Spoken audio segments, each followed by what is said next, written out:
Welcome to the Prospect Warehouse podcast. This is your host, Tim Kanak. You can find me on X at Fantasy Aceball. And if you're watching, you already know. If you're listening, got a special treat for you. We have the man, the myth, the legend, Geoff Pontes here. So, how you doing, Geoff? Doing good, Tim, man. How are you today? Quite excellent. It's Friday. It's about 60 degrees or more warmer here than the whole rest of the I knew country. you'd get that in. I can't complain, man. I like me being in Florida. If I complained, that would be like the worst. I can't complain about anything, Geoff. Yeah, I mean, you have periods you can complain. Some of those storms you guys get, etc. We don't get that up here. I'd much rather deal with a little snow and a little cold than, like hurricanes, stuff like that. So yeah, no, I think you can complain as much as you want, Tim. I'm from the Northeast. We complain a lot. So like I'm okay. You could complain. You got a free pass. I won't even complain about that. That's business, baby. It's business for me. So I'll take those hurricanes. Bring There them you on. go.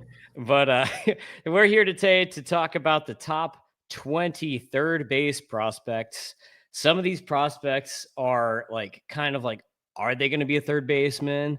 But third base is actually pretty thin. Everybody knows who follows prospects that tons of these dudes are just shortstops all the way up until like major league level. So it's like, okay, who's going to move over? So maybe I have a little bit of like prediction here or there in these rankings, but these are the guys that I think will probably end up at third. There might be a guy on this list that we get closer to the top that I'm like might end up just being like a first baseman, I guess. But there's a couple guys on here that may move off to first, and some of these guys are shortstops now that will probably move over to third.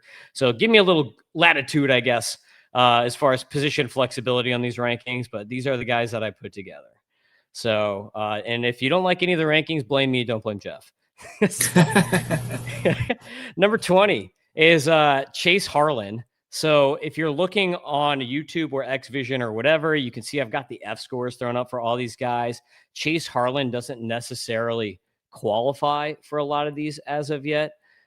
So, take that for a little bit of a grain of salt, but there's definite power potential here with Chase Harlan.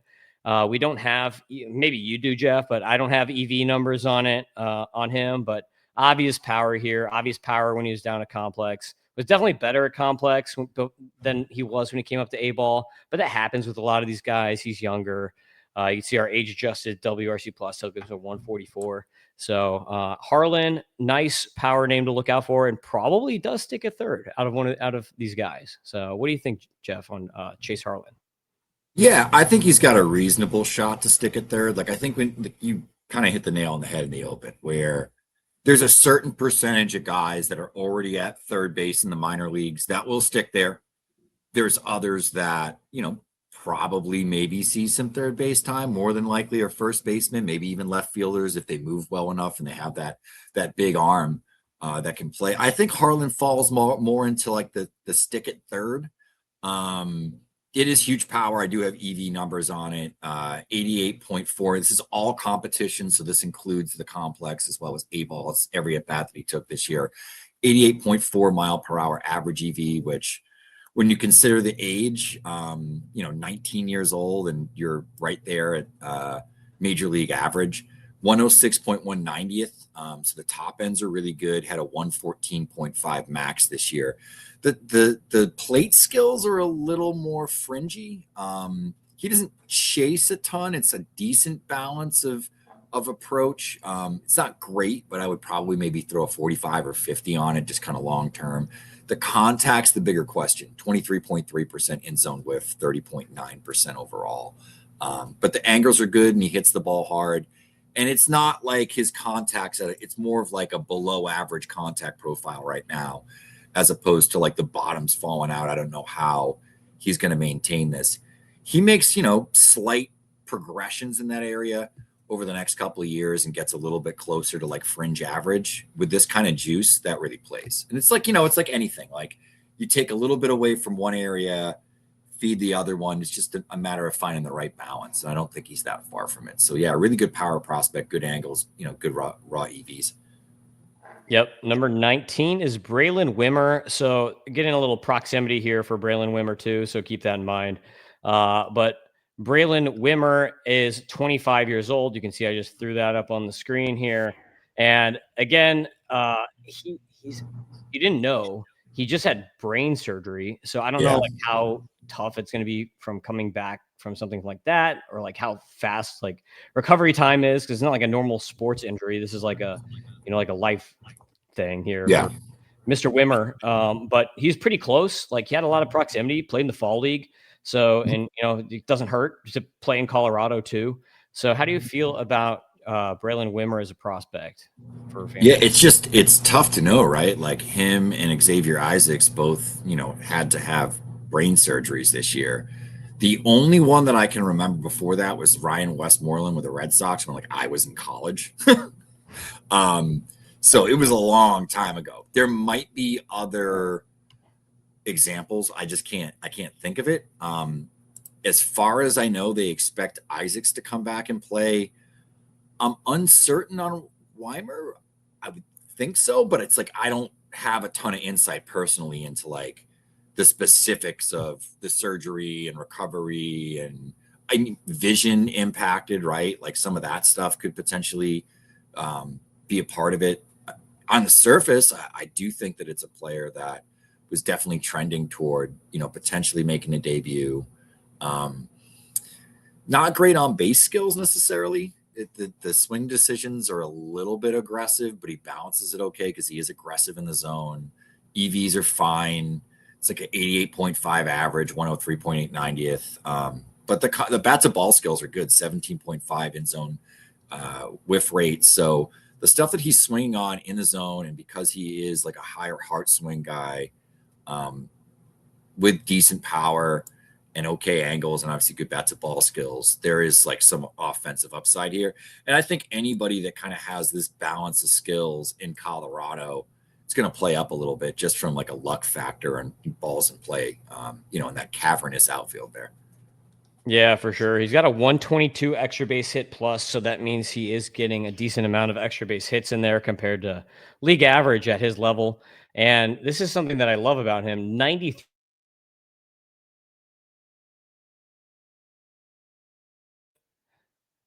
That's pretty crazy. So I don't know if you guys just lost me or what happened on the connection there, but I just mentioned his stolen base rate.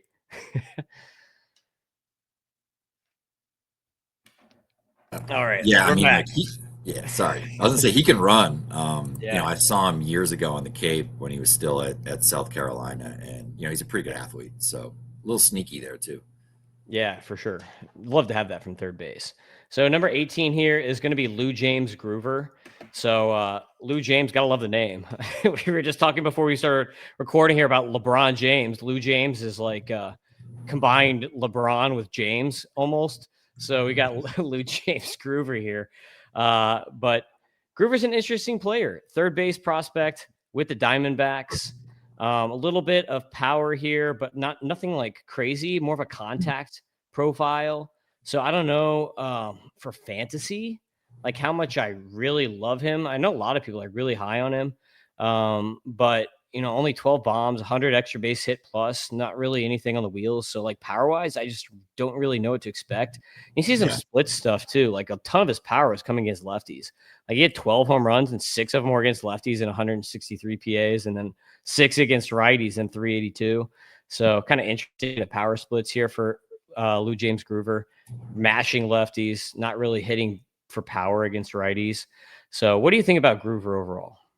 yeah. I mean, it's kind of a funky third base profile, right? Because it's right-handed hitting, corner guy, questionable defense long term at third base. You're right. I mean, in terms of what the power is, the 101.7 90th percentile, which would be well below a lot of like the 18-year-old top prospects that are on top 100 lists, right? So, and he's older. He's 23 last season. Will be turn 24 next year. The contact skills are really good. 13.2 in zone with 18% chase rate with a 41.6% swing rate, which means like the delta there, 23.6% higher heart swing. The angles are just okay. I mean, he could hit, right? Like there's plate skills here, but he would have to put on weight and muscle, and then ultimately power and impact in game for this to really play up.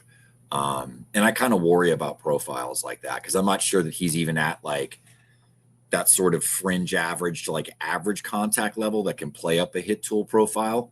And I think we've seen that from some guys that hit 300 in the minor leagues, but they just really don't hit the ball very hard, and they get up to the majors and they're more like 260 type hitters.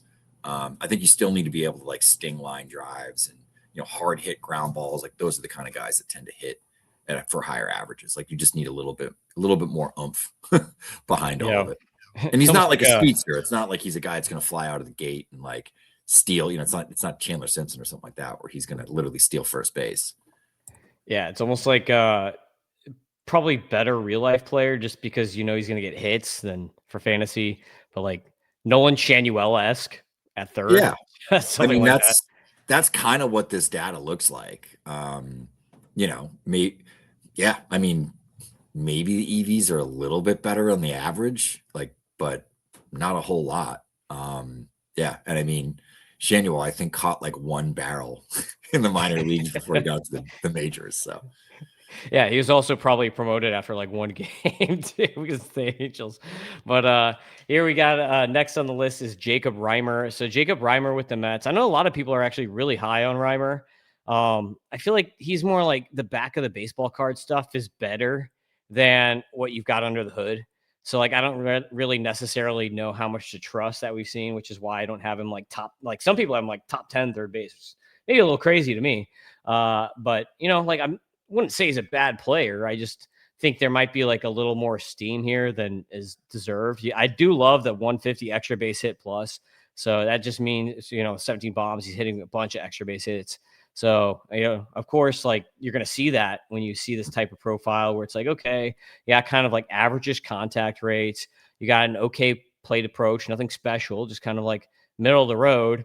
And then he's got all these, numbers. It's because, he's just finding the holes, I guess, is kind of like what you're getting right now with Reimer because metrically, he's like a pretty solid, but not amazing player.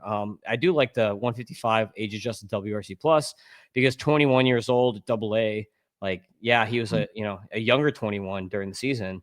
So he'll be 22 next year at AAA. So he does have age on his side here too. yeah, and I think some of the things you need to keep in mind, because I'll say like under the hood for me, like the full season data, he stands out metrically. He's probably the best guy we've talked about so far. 15.7 in zone whiff, 22.7 chase with a 43.3% swing rate. So he's above that kind of magic 20 chase minus swing rate number. EVs, 90.3 mile per hour average, 105, 90th percentile, super high barrel rate. The xWOBA last year was 352, which is right in line with the 375 that he had overall. Angles are really good. Pull launch angle 8.1, hard hit launch angle 12.2 degrees, overall launch angle 13.7, and he's got a really high pull air as well. The question with him is I don't think he's a third baseman, like he's a first baseman. So it does put more pressure on the bat.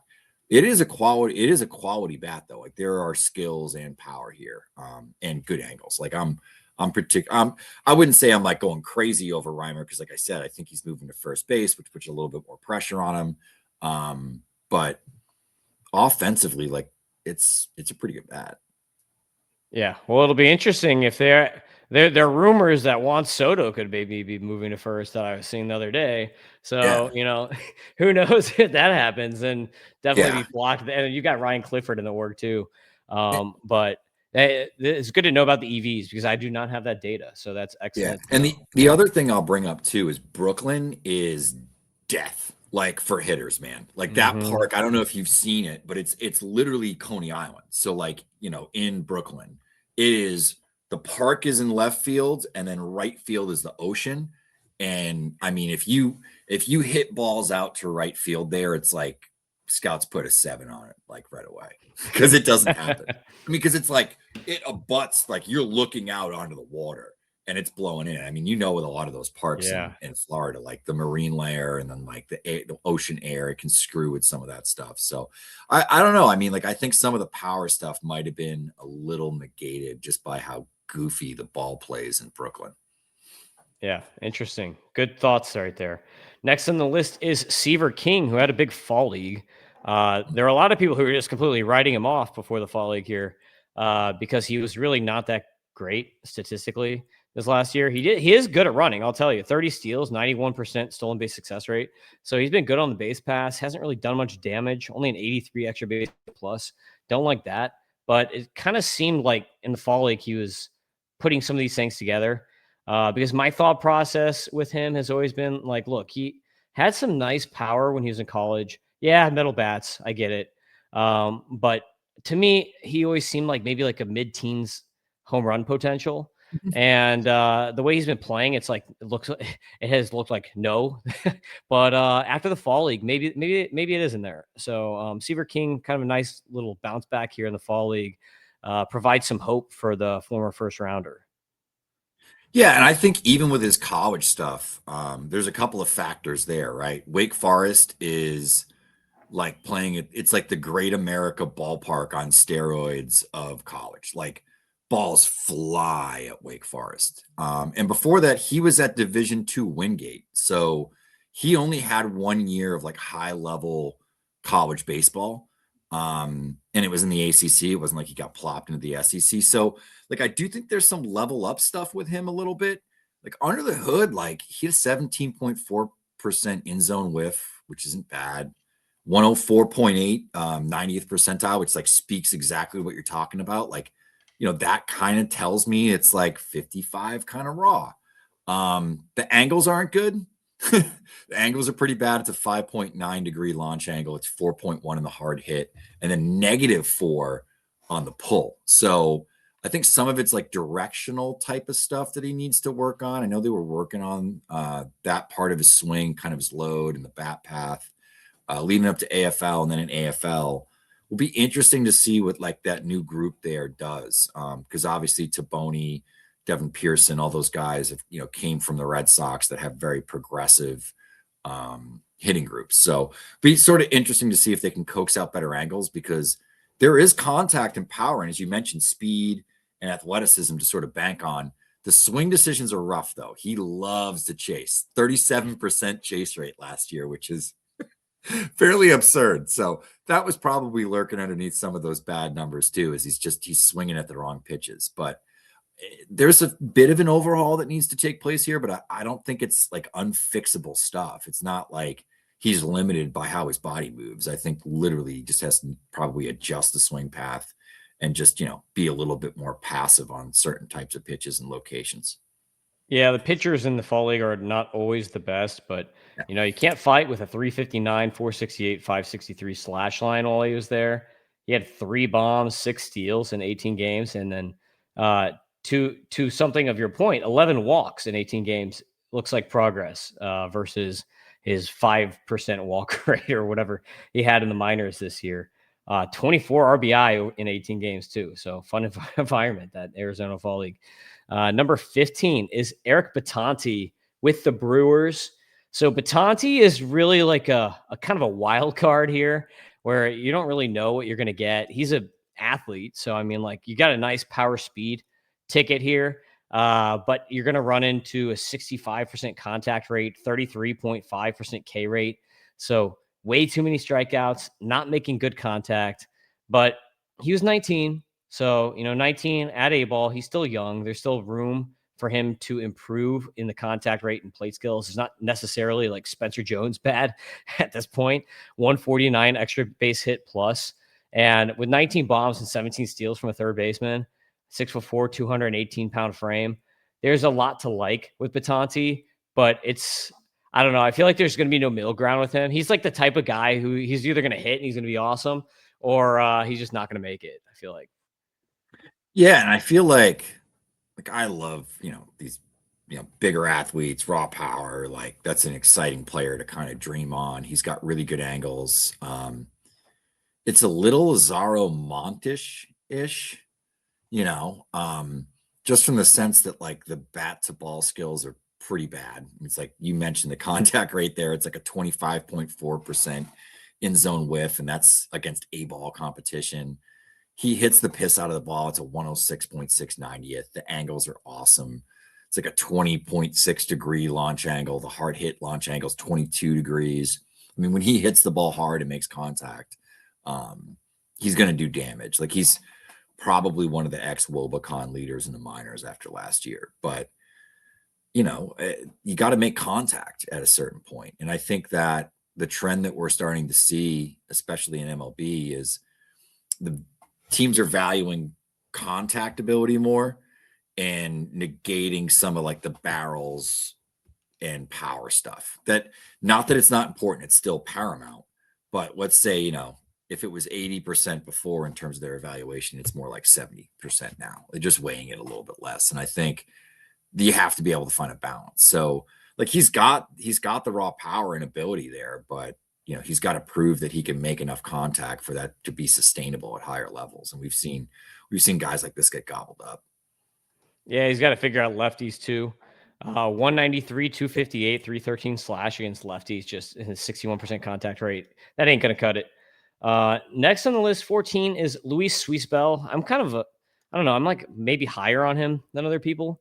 I kind of like him a little bit. There's some fun power here for him. He's probably like, I don't know, there's potential he could move to first base too. So it's like, I don't know. But he's a switch hitter, nice power here, 23 homers, 119 extra base hit plus, about a 70% contact rate. So it's below average. 210 batting average. I think he's better than that. I think that batting average is going to track up. 246 BABIP on the year kind of tells you that it should track up. So I think Suizbel, because he like back of the baseball card, 210 average, like I feel like that just is going to be in fantasy leagues. Like people are just going to not believe him. They're going to cut him, whatever. Like I feel like you could almost get this guy for free. And there's some decent power here. And, you know, he's pretty young still, 22, switch hitter. So I think that there's a decent buying opportunity for him right now. What do you think, Geoff? Yeah, I mean, I think the thing with like he's got great angles. Like the swing path is awesome. And that optimizes kind of like below average raw. His 90th percentile was 102.5. His average was 84.9. He doesn't hit the ball that hard, actually. But, you know, you're talking an 8.9 degree launch angle, 8.1 on anything 95 plus. So he's really optimizing his hardest contact. And, you know, he's got a 32.5% pull air percentage. Like he knows how to hit the ball to his pull side and backspin it consistently. So that's a skill that matters. The contact is below average. The swing decisions are really aggressive. Like it's a 34.5% chase rate. It's a 55% swing rate, which is probably one of the higher swing rates in the minors. So there's some stuff that has to be adjusted here. And you'd like to see him maybe get to a little bit more raw. Now, he is a switch hitter, and I'm looking at combined numbers. So it's possible that he's just dreadful from one side in terms of the EVs and some of that stuff, and the swing's just a little bit more jacked up. And you know, maybe there's one side of the plate that he dominates from, and eventually he drops switch hitting or something. We've seen that happen. So I don't know. I mean, like I never want to write off guys that have swing paths like this, because they just have the opportunity to optimize contact so frequently that other players don't. You don't necessarily see it from guys that have like below average hit tools though. Like it's more the Joey Vottos, like the Alex Bregman, like those kind of guys that just really have true pull side backspin. Yeah, well, to answer what you were saying here, he had a 73% contact rate against righties and 63 against lefties. Yeah. 20 of his homers came against righties, only 3 against lefties. So he definitely has like a preferred dominant side of the plate here. And yeah, I bet those lefty numbers are tanking him 100%. Yeah, 177 batting average against lefties. So yeah, maybe he's one of those Cedric Mullins types who should just quit the switch hitting and figure it out from the other side. So most of them should. yeah, most of them. Then you look at like Albies. Like I feel like we have this conversation with so many switch hitters. You know, yeah.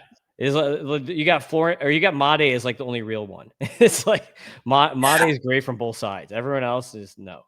Yeah, exactly. There's like very few guys that can do that.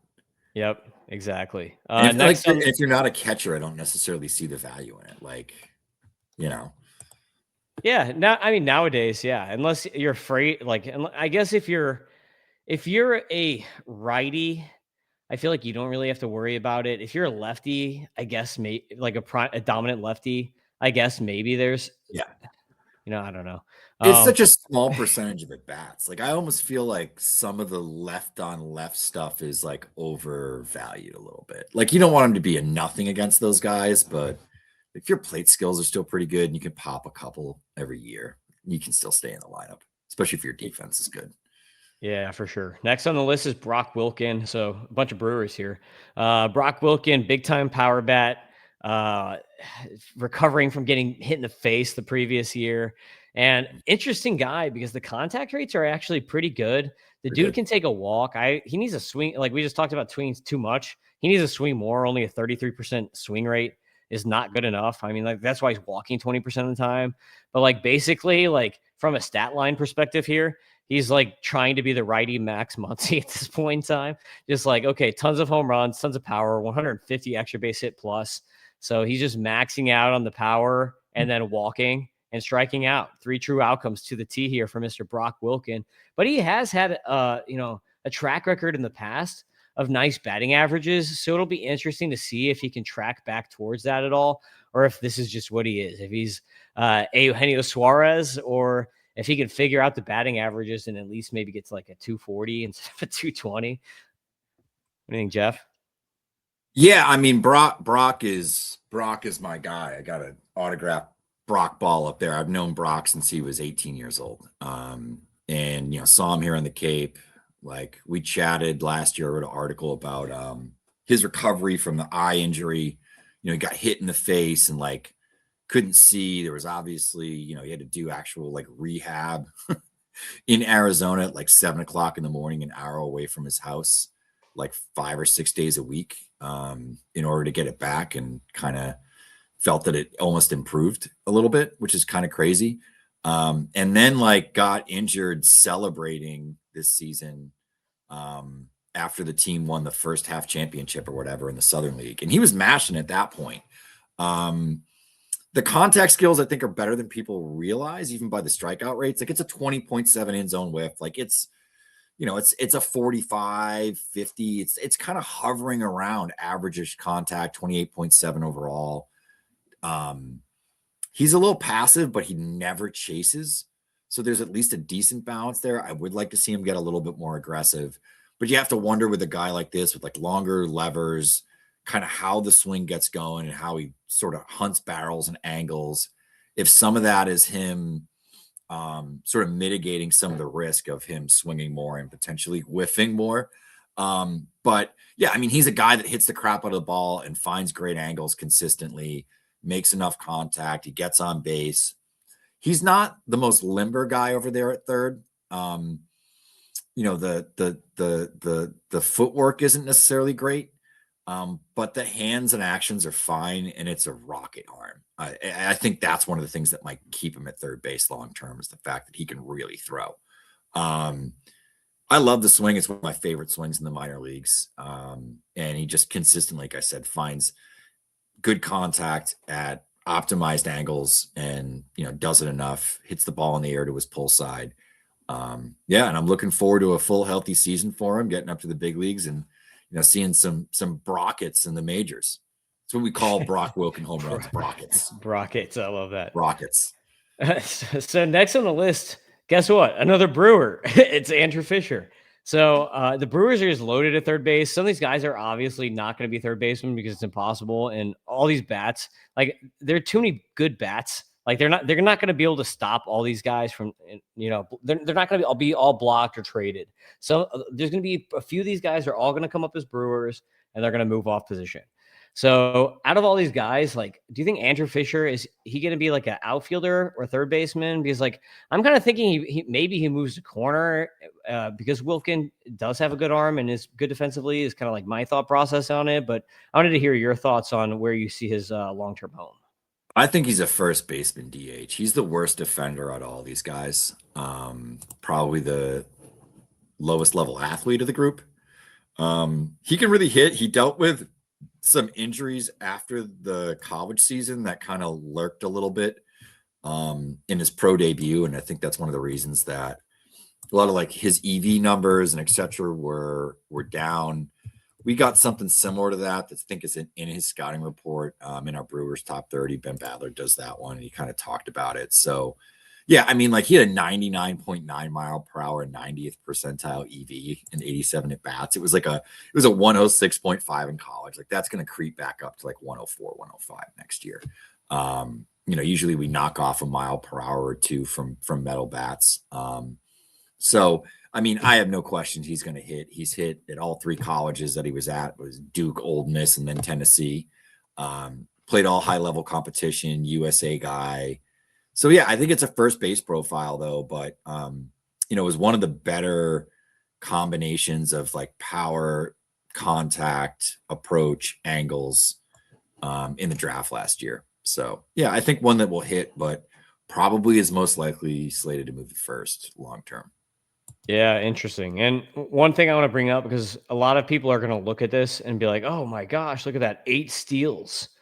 Like, what do you actually like? Is he actually going to do anything on the base? But I mean, like 10 steal max. Like he's Probably not going to be like, not. because people are going to look at this and they're like, he hit 25 bombs in college and then stole eight bases in 19 games in the minors. This guy's going to go 25, or people are going to look at that and think that. So what do you think ultimately he actually does on the base path? Yeah, I would be shocked if he ever steals double-digit bases. Maybe in a minor league season, but at least like in a pro season, I can't imagine that being the case. Yeah, I mean he stole more bases in the minors over 19 games than he did over 167 college games. He only had 6 in 167 college games. He actually he only went 8 times in college, so he actually got the green light more. But some of that is playing in A ball at that time of year, and the catchers that you're facing, like they might have had a guy in one of those series that just couldn't throw, and they were just sending everybody, and there was 15 steals before the end of the game or something. Could be one of those kind of series. They just were beating the crap out of some catcher, and he ended up with 5 steals or something goofy. Yeah, just have some fun. Next on the list is Tommy White, Tommy Tanks. So gotta love the ballpark that he's gonna be playing in for at least a season, probably maybe 2 or something when he comes up. But it'll be interesting to see positionally what happens. It came out that the Athletics were interested in Nolan Arenado at third when after he was traded to Diamondbacks. So it means they're kind of trying to do something there. And that's like one of the spots they actually do have open. Their outfield is just completely clogged. First base and catcher are obviously clogged. So I think White actually does take a third for those reasons. Good bat, like really solid above average player, kind of like across the board. Like I don't really see, I don't know if his power is going to come back. His prodigious college power hasn't really shown itself yet in the minors. Maybe once if he gets to these really good hitting stadiums, maybe some of that comes back. But I think he's just a really solid, like above average bat across the board here, like a really nice player, really high floor, in my opinion. What do you think about Tommy White? Like, do you think that power's coming back at all, or? Probably not. Like I think it was a little overrated by metal bats slightly. Um, the EVs aren't bad. They're probably more like average of 103.7 90th. Did have a 114 this year though. Bat to ball is really good, 13.8% in zone whiff. Where he gets into trouble is it's a 33.5% chase rate, it's a 55% swing rate. He swings a lot. And I think what ends up happening there is he ends up swinging into outs, and not necessarily swing and miss outs, but just like bad contact at poor angles that are pitches that he probably should have taken. So I think some of it is just approach based. Like he's always been able to hit. We know he's going to put the bat in the ball. He's going to hit the ball hard enough. There's enough angles that he can coax it out, and he finds enough barrels. I think it's just a matter of like, can he get to his pull side a little bit more, and can he get a little bit more passive on pitches outside the zone, well, without sacrificing any of that aggression inside of it, which is good. So there's some good and some bad with Tommy White, but does have a track record of hitting, of course. Yep. 10 on the list, getting into the top 10 here is Xavier Nains. Shortstop. Fangraphs has him listed as a shortstop. I don't think there's any chance but 6'4", 210 pounds, big lefty, masher. So I think he's going to be a ton of fun when he comes up. We did not get any sample size data out of him. So basically all we have right now are high school numbers. You can look at video of him in the cage. Like there's a bunch of video of him this offseason of him in the cage that you can check out. But we don't really have college or any minor league numbers to go off of. So, I mean, like data wise, like you're probably drawing from when he was in the what do you call it? The combine. What else are you going to draw from? So I don't know, Geoff, if you have extra numbers that you get at Baseball America that us normal peons don't get, but what do you got on A? No, I mean, and I don't do the amateur side of things. Like I know that it was outlier EVs. He tests as like a huge power potential guy. Gets a ton of like Roman Anthony comps, and I think the similarities are the huge raw power. Like no one doubts that he's going to hit a lot of home runs. It's just a matter of like what's the hit tool going to look like. And as we've seen with Connor Griffin and Roman Anthony, a lot can change in that 8-month period after a guy's drafted, or even when he plays his last high school game to when he steps on the field in minor league spring training in late February, early March. So he'll be an interesting one to track for sure. We had him as a potential, like just outside the top 100 type guy. I do our Astros system. I think he's probably the highest upside prospect the Astros have had in quite a long time. But there's a lot of risk there too. If he doesn't hit, it could get ugly. So definitely no chance he sticks at third. It's a huge arm, kind of that prototypical third base masher is sort of how I view him. Maybe ends up moving to a corner outfield spot if the hands and actions at third aren't great, because he moves well enough. He's kind of like a 45, 50 runner. But it's a 60 arm with 70 raw power. Yeah, tons of fun there. It'll be interesting, and he might be a huge mover once we start getting some of this data. This guy who's just like, once we actually get data, people are gonna be ooh or they're like, oh, I don't like that. So like he'll probably move up or down once we actually get some sample sizes from him. Next on the list is Daniel Ortiz, number 9. I might be the high guy. I mean, obviously, I'm a Cardinals fan, so like someone could say, "Oh, Tim's just biased," whatever. I got him at 120 in my updated top 150 prospect rankings, and I comped him to Isaac Paredes. I love the angles that this guy gets to, and I actually watched him a decent amount because he was in Jupiter for a while this year, and he was hitting third a lot of the time. So that just means that the Cardinals also like him too. I'm trying to type in Isaac Paredes instead of Daniel Ortiz here, but the angles that he gets to are pretty ridiculous. You've got 21.7 air pull, 42.1% sweet spot. So making really good contact, hits the ball hard, 105.3 90th, 110.1 max. So this is a guy I actually have numbers on since he played in Florida State League. Yeah. But good contacts, great angles, and like just air pull, like the power that he's getting to. A lot of that is from the angles that he's getting to. So that's where I come up with the Paredes comp. But I like him a lot. I think he's a really interesting, kind of underrated guy who had a really strong season last year. 81% stolen base success rate too, with 39 steals. So another sneaky speed guy here for Ortiz. He just gets really good reads. He's a smart ball player. He's actually from up here. He's a Massachusetts kid. And grew up in Lynn, went to St. Mary's, I think transferred out somewhere his senior year and then played a year at JUCO. Cardinals definitely do like him. There's good power. You're spot on with all the angle stuff. Really good swing decisions as well. Played a few different positions. It's not great anywhere in the field, including first base. It's not like Yohendrick Panongo bad or anything like that. I think he does have a position. Probably isn't third, but it's not. I mean, the arm is pretty good. I cover the Cardinals too. Like I liked Ortiz. He moved up quite a bit on the list. I think once he proves he can hit at higher levels, I think there's a chance he could blow up. The contact's a little below average, but honestly, with the swing decisions, power, angles, versatility, I can kind of sacrifice a little bit of that. And if it ticks up and gets a little bit better, we could be talking about someone that kind of hits themselves into an everyday ball player. I think he is really underrated, actually.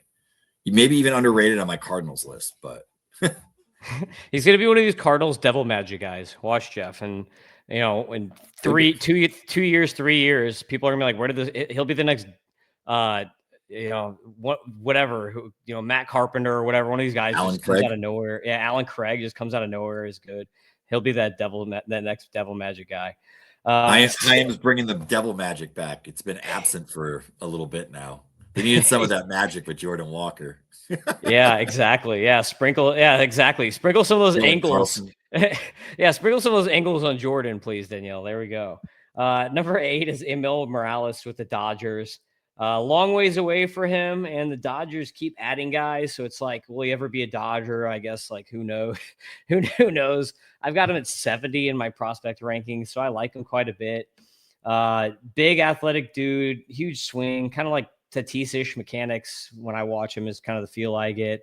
Nice EVs, tons of tools with this kid. I mean, pretty raw, but I like him a lot, and there's a lot of upside to dream with Emil Morales. How do you feel about him?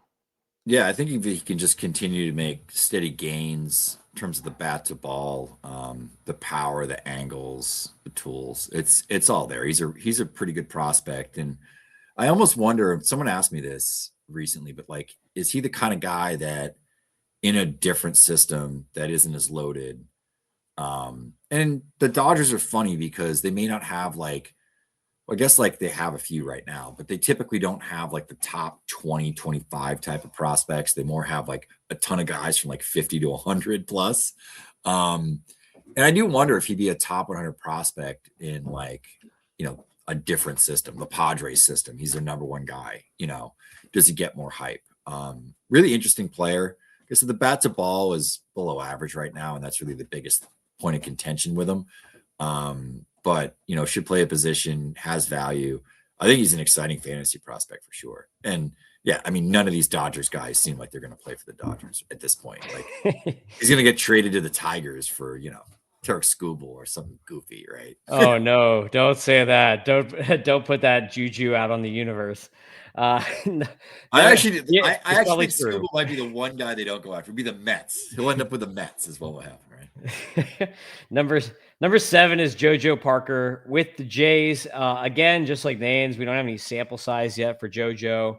But there's good contact, there's good power. I think from listening to you and like seeing stuff that you write, I think you like JoJo more than Holiday. I've got him back to back here with I've got Holiday with a slight nudge for now. Obviously, we don't have data on JoJo yet, so once we get some of that data, then that may change pretty quickly. But JoJo Parker kind of as like the middle ground between your Willits and your Holiday coming to the draft, where it's like, oh, he's got more power than Willits, and he's got a way better hit tool than Holiday. So that's like your if you don't want to pick one way, then you just split the middle and go with JoJo. So it'll be interesting to see how he develops. I'll probably get some. I mean, hopefully, like, who knows? Maybe he'll be a complex, but hopefully I get looks at him if he's at Dunedin this year. So that'll be nice. But what do you think about JoJo? He should be at the Dunedin this year. Especially as like an older high school guy at the time of the draft. They'll definitely try to push him up to low A. I mean, it was one of the better combinations of hit tool and power in the class. Good performer.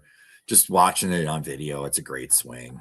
I think a lot of adjustability, good angles, swings at good pitches. Like, that's really polished. He's much more polished than Holiday is at this point, which is kind of funny to say. I'm just lower on Holiday generally. Like, I don't think he's going to hit. It was about as bad a contact sample as you could possibly have. And I had heard for 2 years prior to that, the people in the industry that were low on him were just pounding the 30 hit tool drum. And so far, it looks like a 30 hit tool. So he just scares me. I mean, like, I might have Holiday higher than nines. I would probably take nines if, like, gun to my head, I had to take one that I would gamble on in fantasy. It's also the Rockies. Like, that worries me. I don't feel like hiring the guys from the Cleveland Browns are gonna that were in Moneyball are gonna make that much of a difference in the short term, because it's a mess over there, and there's a lot of stuff that they need to catch up on. So we'll see. Yeah, I worry about that. It's a bad combination of traits. Yeah, so transitioning straight into him here, obviously 57.4% contact rate is pretty terrible. That's like, that literally is like Spencer Jones level. Like there's very few people who can, Carson Williams, Spencer Jones, like the only guys, I guess, who, continue to be on prospect lists with that bad of contact. So that means that in order to have that bad of contact and still be kind of like a guy that's interesting, you've got to really mash. Like he had, like you have to really mash. He's got to work on that hit tool. Like I know I actually heard you talking about it on another podcast. But like, I don't know, like I just hope, I'm like, man, like Matt Holliday's his dad. Like they've got, like Jackson's his brother. They've got to figure this out. They got to work together. Like I'm a Cardinals fan. So like I met Matt Holliday before. I've talked to him a few different times. Like I listened to him on Cardinals territory, and on Cardinals territory, he had like they both kids at his house, living in his house this offseason. I'm like, good. Good. Yeah. Do batting practice. Come on. Like practice with Jackson. Let's go. So where was he living? Where was he living before that? Yeah, exactly. He's been able to hit every day, all day long, his entire life. I mean, he's more like Matt than Ethan was, and I think this was, than Jackson was. And at the time of Jackson Holliday, when he was a top prospect, this was something we had to battle against. It was this perception that he was just going to grow into more size and power, and it was like, no, he looks like his mom. That's his mom. And Ethan is his dad, and Ethan was already 3 inches taller than he was. Well, I don't know if Ethan there's a chance. Like, I don't want to write it off, right? Like you can't be absolutist in this business. If you think you can predict the future, you're crazy. But it's just a profile that it scares the shit out of me, and so I have to stay away from it. Yeah, I'm right there with you. I mean, I've definitely dropped him since the last time that we've talked, and we've had more data since then too. So I've definitely dropped him. I'm definitely down on him compared to them, but like the sample size isn't large enough to write him off. Like I'm still higher on him than I am on Condon. I guess I'll throw that out there. But yeah, it's kind of sad, but that's where I'm at. Number 5 on the list is Sal Stewart, the man, the myth, the legend. He played third base all through the minors, and now it kind of sounds like they're just going to pigeonhole him at first. I mean, yeah, you've got Brian Hayes, so you have an amazing glove, but he's just such a bad hitter. It's like, I don't know, maybe there's still a chance that Sal Stewart comes back to third at some point, but I mean, like his body type really is more of a first baseman anyway. When you look at him, I've seen him in Florida back when he was in A-ball. I was watching him when he was with the Daytona Tortugas. So I've seen a decent amount of him in person. And even back then, I was thinking that. But he's such a good hitter. And right now, throw. That's the big issue with him. Is the arm is bad. In fantasy leagues, for now, he is third base eligible. So hence him being on the list. But yeah, I guess he's probably going to be first base long term. But you gotta soak it up while you can. Exactly. Since he's there now, we're counting it. So where are you at on Sal Stewart, Jeff? Because I actually listed him as my number 1 redraft hitter for this year. Like, even though I've got him on 5 here, I think that for this year alone, for fantasy baseball, if I could only pick one prospect as a hitter, he's the one that I want right now. I think I'd still go Weatherholt. Like, I understand the difference in parks is like substantial, but I think Weatherholt's going to come in day one. He can run. He's going to hit for average. The power is good, not great, but also like Stewart had a couple years to, get the power going. That wasn't something that was part of his game entering last season. And we did start to see Weatherholt hit just for more power once he got up to Memphis. The angles got better, started hitting the ball harder. He talked a little bit to me about it at the Futures game and just making some adjustments. And I wouldn't say taking more daddy hacks, but more deliberately trying to attack certain pitches and do damage. And I think we started to see that. So I think I'd still go Weatherholt, but like I think Weatherholt is in a lot of years could potentially be the number 1 overall prospect. It's just this year he's got 2 dudes ranked ahead of him. And I'd probably take both of them ahead of Stewart too. But I'm also probably lower on Sal Stewart than like anybody I work with, and certainly like between Dylan and I, Dylan's a Stewart guy, and I'm a little bit less so. I get it with the body type. He's just such a good hitter. Like when I saw him in person, I was like, I remember thinking when I saw him use an A-ball, he wasn't even a guy yet at that point in time. And I remember watching him, and Collier was playing. The first time I saw him, Collier was playing.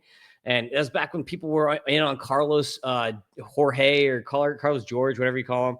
And I just remember seeing Sal, and I was like, that's definitely the best hitter out of all these guys. So that was back, like before he was anybody. I would have agreed with you then too. I was not a Collier guy. So Yeah. Cam's a great kid, but yeah, no, I've never been a big believer. Yeah, so I like Stewart a lot. Great hit tool. 163 H adjusted WRC plus is crazy. Hits good contacts, good power. Just I don't know if there's superstar stuff here, but there's like good across the board. There's like really good across the board. Is it like better than above average, I think, on a lot of those tools. Number 4, I've got Caleb Bonnemer. So I'm a big Bonnemer guy. I know you're right there with me on Caleb Bonnemer. Yep. Coming up here with the White Sox, like, here's the thing. Everyone's like, oh, they're definitely picking Rock number 1. I mean, like, we still have a whole season to play. So, everyone thought Jamie Arnold was going to go number 1 at this point last year, and that didn't happen. So I guess we'll see. But if that happens, like Bonnemer and Montgomery, like, I don't know, is Bonnemer athletic enough to still play short? Because I've kind of always put him at third. I've always, in my mind, he's been thought in my mind, he's going to be a third baseman, not a shortstop. But if they do go Rock, then like, do you really want to lose that athleticism and like hide him in the outfield or something? It's like, I don't really know what they'll do in that case, especially because when Colson was coming up, everyone was like, Colson might move to third eventually because he's so big. So it's kind of interesting to think that maybe Bonnemer actually does get short with all this potential, players and moving the pieces around and all that. Yeah. But Bonnemer, talking about Danielle's angles, like Bonnemer angles king here, like really great angles. Great plate skills, good hit tool, very good EVs, got some speed here too. Bonnemer is a jack of all trades. Big fan of Caleb Bonnemer. Yeah, I mean, he's one of my favorite players in the minors. He's actually really athletic too, like surprisingly. So like his athletic testing and size data is 1-for-1 at the same age with Gunnar Henderson. Speed, power, height, weight, right there. All the stuff in the jump testing and the force plates. And then you look at the player, it's very similar. And like people said the same thing about Gunnar, that he would move off a short. I do think that Gunnar was a better defender than Bonnemer is, had a bigger arm than Bonnemer. Maybe Bonnemer moves to second base. If they take Chalowski, which I think they will, he's a shortstop. He's going to stick there long term. I don't have a doubt about that. You move Montgomery over to third, where I think he was probably always going to play anyway. And then you have Bonnemer at second. It's a pretty outstanding infield. Because I would just think on the size and the arm strength, Montgomery is the one that would move to third base. So in that scenario, maybe Bonnemer moves over to second. Maybe he gets multiple position versatility, right? Like maybe he plays a little third when he comes up, a little shortstop, and switches it up. And for a couple of years is a multi-position guy. I don't think they would move him to the outfield. It wouldn't be crazy if they moved into a corner outfield spot. I certainly think the bat is enough to carry it. I mean, we put our top 50s in the website today, and I think I have Bonnemer at like 10 or 11. Like he's one of my favorite players in the game. If I can acquire him in every dynasty league this year, I would. I love that. I've got him at 20 overall in my latest rankings, and I just did I'm in the middle of a 30-team startup draft right now, and we're doing the prospect draft, and I got him in the second round at like 32, and I was pretty psyched about that. So, huge Bonnemer guy, and it's hilarious that you mentioned Gunnar Henderson because that's actually like the comp that I wrote in my write-ups. This is literally what I wrote: Bobby Witt Jr. light mechanics with potential Gunnar Henderson type outcomes. So. That's literally my comp that I wrote verbatim. So we're both on the same page with Bonnemer. Number 3, Colt Emerson is my guy here for number 3. Seems like the Mariners are going to give him a shot out of camp to play third, which is interesting. So obviously they've got like a bunch of guys. They got JP at short, great shortstop. So you don't want to move that. You got Cole Young already who could play second short. Emerson's bigger than Cole Young, so kind of makes sense, I guess, for Colt Emerson to slide over to third. 163 age-adjusted WRC plus. A lot of people are going to look at Emerson's numbers, and they're just going to kind of like, meh, like, it's okay. But he was really, really good in the second half. Like, insane second half. Power really started coming on in the second half. So if you weren't paying attention, if you're like already moving to football mode, you may have missed that. But the power really started coming on in the second half. So, really good EVs. Has always had like better raw power than he's shown in the minors, but it like finally started coming, and he's still young. So it's like, uh, I would not write off Colt Emerson and like bury him under some of these like crazy stat back of the baseball card guys, because there's a lot more in the tank for him. Yeah, and he had a swing change halfway through the season. Adjusted his hand position, what his setup was, and I mean setup, I'm talking about like his feet, and just like his posture got a little bit more like straight up. You're a dad that's now, has a kid that's learned how to hit. You will learn that like posture is so important. And it's something that like people get out of because they get into certain habits or trying to over accentuate a certain motion. And I think that's a lot, like even like Louis Robert, if you look at his August production, like after he was catching on time way more, catching more barrels. And like sometimes it's not even about contact. It's about your contact point. Like, where are you making contact and how consistently are you on time with the fastball and kind of catching, soft stuff at the right spot out the front where you're not, overextended or out in your front foot. So he made a swing adjustment that really ticked everything up. I would have had him below like a Leo DeVries coming in, so coming like into like August. What he showed over the last stretch of the season kind of had him leapfrogging guys like DeVries and Walcott for me. And I think it's because I think he is pretty close to major league ready at a very young age. Could debut because he's not even going to be 21 on opening day, right? He's going to be still 20. Yeah. EVs are there, angles are there, contact like through the roof. I mean, 13.5% in zone whiff rate. Doesn't chase, aggressive in the zone. It's maybe a 70 hit tool, definitely a 60. But it's comfortably into 60 territory, right? And there's juice. I think there's probably above average to maybe plus juice. Now, we talk about Sal Stewart and some of these other guys. Like the park that you're hitting in matters, right? Your home park matters. You're playing half your games there. Colt Emerson was in Great American Ballpark. I'd be like, yeah, 20 home runs, no problem. Hang it up right now. But in Seattle, it might be more like 16 with a good batting average. And you kind of look at the end of the season, they're like, all things considered, he had a really good year. But it may not be exciting, just from like a 5x5 perspective, because he's not going to run a whole ton either. It's a hit tool power. It's a Corey Seager kind of a profile. Yeah. Good play skills too. So, points leagues for sure. Colt Emerson. Yeah. Number 2 is Luis Pena. I've got Pena on the list, though.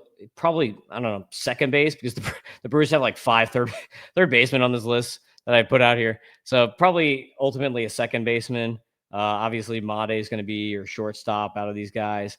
But Luis Pena, really great hit tool. Kind of struggled when he went up to high A this year, but it's just a transition. He didn't. So I think that, with the transition, give him some more time at high A before you write him off. Cause I feel like a lot of people right now are looking at those high A numbers and they're like, I don't know about Pena anymore, when they were really psyched when he was in low A. So I feel like just give him more time to transition to the high A. He was still super young. Like he was 18 years old at the level. So it's not like he was 20 years old. Like he's very young for the level still. So I'm a Pena believer here. And I really like the hit tool. So it'll be interesting to see how he comes together. There's kind of some sneaky power here, and that definitely a good amount of speed too with Luis Pena. Yeah, it's funny, like you said, like I feel like everybody went so crazy at the beginning of the year, and it was like, this is the best prospect. This guy's better than Jesus Mate. And then like they got, leveled up. Mate went like this, Pena settled down a little bit, and then everybody went like too negative, where like, I don't know. I mean, I would probably have him more personally like 4 or 5. Like I like Emerson and Bonham more than Pena. And you could sell me on Stewart because of the proximity and ballpark. I do think Pena is a better player. And I still like a lot. Like he runs, there's contact here, there is some power. The approach isn't great. That definitely needs to improve. He's aggressive outside the zone more often than he probably should be. The angles aren't great. But he was also 18 years old. Like he's a super young player. There's a ton of stuff to like here, a ton of stuff to dream on. And in Dynasty, like that does hold weight. And, I think there's some people who really value him as like a top 10 prospect in Dynasty. So his Dynasty stock, I think he's in the right spot. I do think that there's like some red flags here, like with the approach and the angles and stuff like that. But it's not the kind of thing where I would overreact to it, where I felt like people overreacted in the beginning and they overreacted in the opposite way, in the back end where, yeah, there's some good and some bad. And one of the best breakout stories if you got this guy off your waiver wire in like a 16-team league, which is totally reasonable in April, like you love it. This is one of the best pickups that you made last year, right? So there's nothing to knock with this one whatsoever. And I think a really talented player. Yep. Number 1 on the list for third base is JJ Weatherholt. A lot of people might think Weatherholt at third base. Like I've been saying it for like a year though, because I've seen JJ Weatherholt a lot in person. And I was just like, this guy's a really solid defensive shortstop. I was like, he could definitely play third. Like I've seen Nolan Gorman play third. And I'm like, Weatherholt is definitely better than Nolan Gorman defensively. So like, if I have to put one of those two guys at third base, I'm definitely putting Weatherholt there. I mean, like the Cardinals haven't like really come out and said, announced their plans on what they're going to do positionally. But to me, it just makes sense for Weatherholt to move to third. It'd be kind of silly to me if Weatherholt is second base. They trade Donovan, they move Weatherholt to second, and Gorman's a third. To me, that's kind of silly because I've seen Gorman play third, and it's like slightly, it's not bad, but it's like below. It's not even average. It's like slightly below average, I would say. Where I think Weatherholt could be a solid, plus defensively at third base. So I place him at third here, but obviously you liked him. You already were jumping the gate to talk about him over Sal Stewart. But like, I love JJ. Obviously for like Dynasty, because we're talking about prospect rankings here, I like him better than Stewart. I have him ranked way ahead of Stewart in my Dynasty and prospect rankings. But for redraft purposes, like, you never know. You know what I mean? Like, obviously for redraft, you're thinking playing time, right? I need to get at bats. Like Sal Stewart has already debuted. How cheap are the Cardinals going to be, right? Are they really not going to allow him to break camp? Like he should. He breaking should. I'll put money on it with anyone who wants to take this bet. The last time was when I said Tatis Jr. would break camp after Derek. What's his name there? The guy that does projections, the bat. Derek Carty. Derek Carty said that he was Corey Spangenberger. And I was like, I got mad at him. And I was like, you're an idiot. And he got very upset about that. And then a million people made $25 bets with me about Tatis outperforming the projection, which was easy. And then it was like, all right. But I'll take the same bet on this one. They traded Arenado with the idea that Weatherholt was going to be their third baseman. And if it wasn't for Mason Wynn, he'd be their shortstop. If he was with the Braves, he'd be their shortstop. If he was with a competitive team last year that was in a playoff race, he would have been up in the big leagues already. There was no reason for them to mess with any of the service time. I think they're going to call him up. We know he's a no doubt PPI eligible player. They can get the extra draft pick out of it. This is Chaim Bloom that's now in charge of the organization. So he's definitely going to want to optimize that bonus pool when they already have a decent bonus. They can get an even higher pick, maybe a first rounder. I think this guy could win NL Rookie of the Year. And on top of that, could be in, a position to then compete or finish as a finalist in awards in the coming seasons, which could also net them a pick. So, I think Weatherholt, no doubt, is going to be their opening day third baseman. There could be something where like they traded Donovan eventually and they figure out a deal there and, he moves to second base, fine. But right now with the options that they have, I think Weatherholt is like going to be their guy. He's going to be the face of this rebuild. And they can get him up now. And I mean, he was good in Memphis for half the season. I mean, he was in Memphis before the All-Star game because he was already in AAA when I talked to him at the Futures game. So yeah, I mean, I think he's a dude and he does everything really well. And frankly, I don't know if this is smoke or not, but the Cardinals have told me they had him number 1 in that draft. So like they really believed in the player and were like psyched that he fell to them where he did. Where do you think he hits in the lineup? 3. I mean, you kind of look at the Cardinals lineup right now, and I'm like, this is the best player in the organization. Even when Arenado was here, I thought he was the best player in the organization. You know. Yeah, for sure. So yeah, I think stat line. What do you give him? Homer steals 15-15 for rookie season. Yeah, I think maybe the steals could be a little bit higher just based on like if he plays a full season. He stole 23 last year in 109 games. It's easier to steal bases than it's ever been. Here, I'll go 278 average with 360 OBP and 16 home runs, 22 steals. That's my prediction. Very, very inexact science, but just kind of looking at the type of hitter that he is, he uses the whole field. He hits the ball hard enough. He makes so much, like it's hard. It's hard to get him to swing and miss. His first taste of AAA, he had a 9.9 swing and strike rate. Rarely goes outside the zone. Attacks in zone. The in zone swing rate is fine. So I think this is one of the better hitters in the minors. If it wasn't for Kevin McGonigal, I think people would make the case that Weatherholt's the best hitter in the minors right now. And that's and McGonigal is like outlier in every sort of, box he could possibly check. All right. I got you on the show right here. They're not on my third base rankings, but you mentioned that you might take McGonigal and Connor Griffin even ahead of Sal Stewart for redraft. Yeah. Are you that confident that they're going to get that much playing time? Because I'm more confident McGonigal will, but I'm scared that Connor Griffin is not going to be up until like September because of the Pirates. They could throw an extension at him. It's just a matter of whether like Nutting wants to make that happen or not.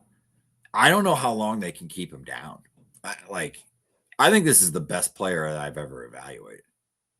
Like in 15 years of doing this. I think he is phenomenal. And I don't know if I've ever evaluated anybody who's 60 at shortstop and a 70 in center field that has 70 raw power. It's an 80 runner that has the hit tool too. Like there's just those guys don't ever come around.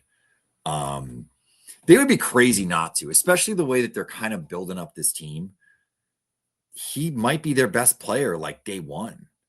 So, it's definitely been discussed. Like that front office is aware of it. And, I don't know if they've thrown an offer at him or not yet, but I wouldn't be shocked if he gets an extension right off the bat that maybe buys out a year or two, a free agency and gets him up to the big leagues. And, he's getting paid whatever, 12, 13, 14 million dollars a year or something like that. So I think it could happen. I mean, it's XL Sports, so it's not Boris, but it is a bigger agency. And, I don't know how receptive they would be to that. It's not like he's with some mom and pop type agency. That's more often than not when those extensions get done, they're with smaller agents.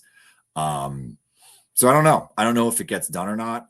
I don't know if they can keep him down that long. The other part of it too is like you have a slam dunk right now in terms of a PPI opportunity. And he is a guy that's immediately going to be your best defensive shortstop, your best defensive outfielder, probably your best hitter and your best power hitter right away.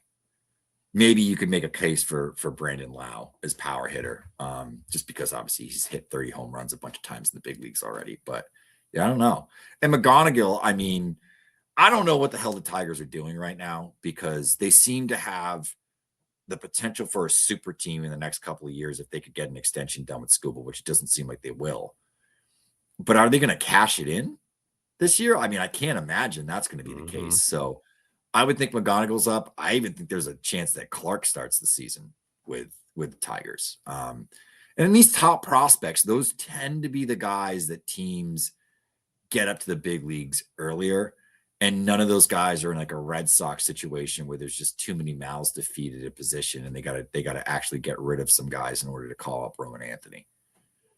Yeah. Even that was a mistake. Like if they had Anthony day one, they might have made they might have made more noise and potentially gotten a draft pick this year, right? So it might Yeah, have it's hurt like, themselves. do the organizations learn those lessons, or does it all just come down to the money? You know what I mean? It's like that's the whole equation. Is it they've got to balance those things. But Well, he's so cheaper. He's probably cheaper. I mean, he's going to be on a minor league minimum if they just didn't get an extension, just called him up out of camp. Like he's going to be making as little money as he possibly could be making his first couple of years while he's still under team control. So, he's not like Griffin wouldn't be ARB eligible for a few years. So that might be what's attractive to him is it's like, hey, you're going to make more than whatever 775,000 for a season. Like we'll give you 10 million, and it's like, all right, like then the math starts to make sense. So yeah, I just don't know what they're going to do, but I would be shocked if he's not up with the team by like May 1st.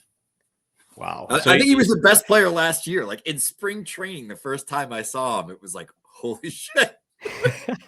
I just don't trust him after Bubba Chandler. It's like, how can like you have to be skeptical. So I'm like, okay, over Some under on things. 450. You're gonna go over on 450 at bats on the over under. Bubba Chandler had some things he had to work out though. Like he still doesn't have a great breaking ball, and I don't know. I mean, it's also pitching, and they had other guys that they felt they could burn years on. Fine. The Skeens thing was stupid, right? They obviously should have had him up out of camp. Yeah, I don't know. I think I would take the over on like whatever 400 plate appearances, whatever it is you said. Like I Yeah, do think he's going to be up with the team interesting. pretty That's early. fun. That's fun. All right. Thanks for watching. Thanks for listening. Go follow Geoff at Geoff Pontes, BA at Baseball America, of course. Follow me at Fantasy Aceball. And Geoff, you guys just had your top 100 update come out. So talk about that for a minute.